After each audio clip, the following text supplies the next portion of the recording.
And now the Mayor of the City of New York, the Honorable F.H. Laguardia.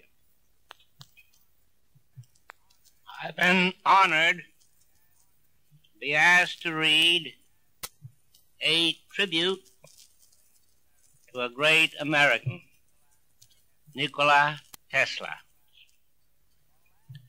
On last Thursday night, here in our city of New York, a man who was 87 years of age died in his humble hotel room. His name was Nikola Tesla.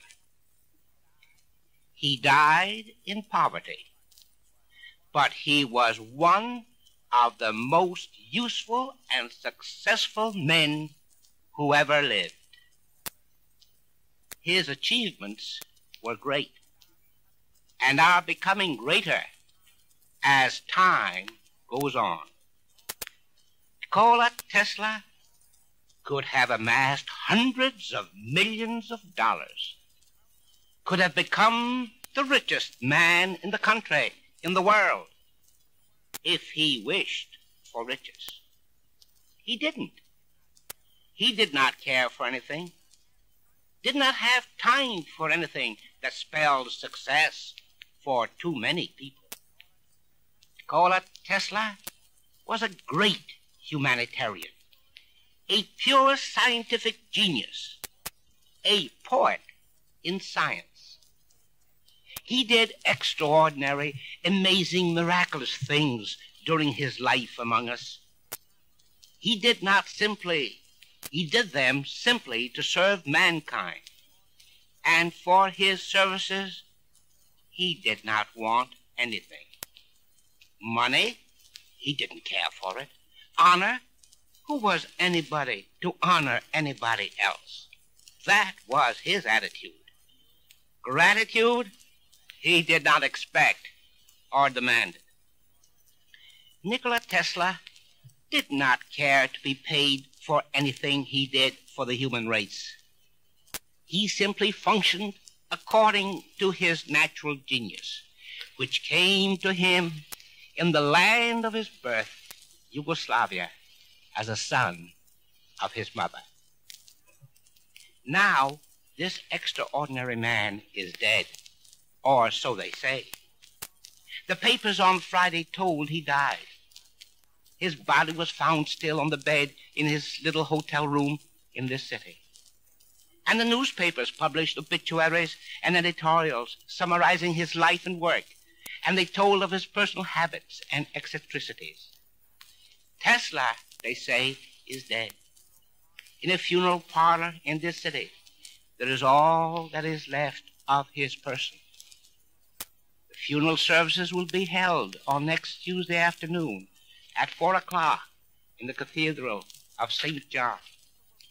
People will come, yes, many people from all walks of life, humble, unknown people, and people who are famous, scientists and industrialists and others.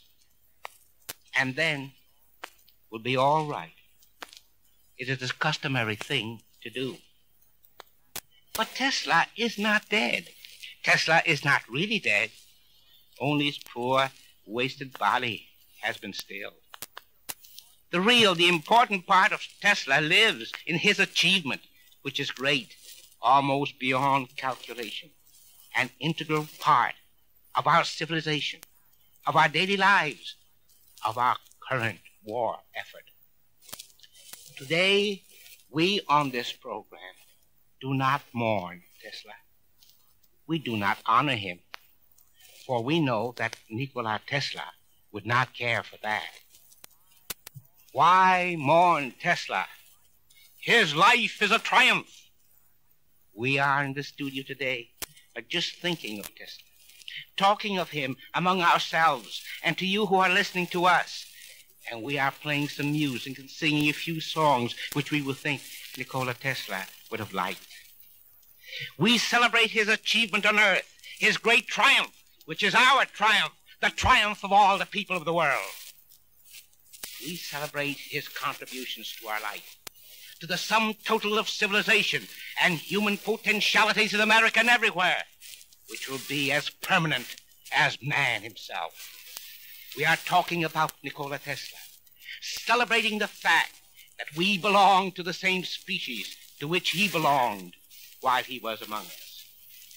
He is a feather in the cap of the whole human race, and Yugoslavia and America can be proud of him. A few years ago, a fellow scientist of Tesla, Dr. A.B. Barrand, also an American, wrote about him in his book on the induction motor, the motor which owes its existence to Tesla, and which now is in the very center of nearly everything that moves on wheels in this country. Mr. Barrand said, were we to eliminate from our industrial world the result of Tesla's work, the wheels of industry would cease to turn, and our electric trains and cars would stop. Our towns would be dark, our mills and factories dead and idle. So far-reaching is his work that it has become the warp and woof of industry. Should Tesla's work be suddenly withdrawn, darkness would prevail, and we would slump into barbarism. So it is true. Tesla is not dead. He is very much alive among us. Among us is a triumph of his life, his achievement, which we celebrate here. We do not honor him. We are gathered here to feel this triumph of one human life and to share our feelings with you all.